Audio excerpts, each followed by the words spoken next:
Baadhi ya wanawake huwa hawapendi kuambia ukweli huu, lakini baadhi ya wanawake wamewahi kutumia uzazi wa mpango, ajalishi ni miaka 5 iliyopita, leo hii wanashindwa kubeba ujauzito. Ukweli ni kwamba unaweza ukatumia uzazi wa mpango, lakini ukaenda ukafanyiwa ultrasound, vipimo vikaonyesha una changamoto yoyote kile. Lakini ukweli ni kwamba kama umetumia uzazi wa mpango, hujafanya identification, lazima upate changamoto ya kushindwa kubeba ujauzito. Kwa sababu tunashauri unapotumia uzazi wa mpango, unapofikia kikomo cha kutumia uzazi wa mpango, ni vyema ukaenda ukafanya identification. Hii itakusaidia pale utakapohitaji kubeba ujauzito iwe rahisi sana. Lakini hadi leo baadhi ya wengine wamekaa wamerelax, wanachukulia labda ni jambo la kawaida, labda wamerogwa. Lakini ukweli ni kwamba haujarogwa.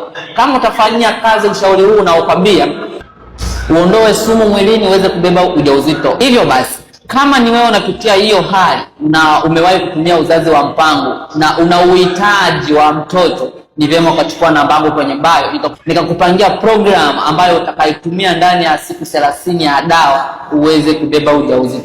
Kama unajua kuna kitu umejifunza, usisahau comment, ukafollow, kulike, ili wafikie wanawake wengi zaidi.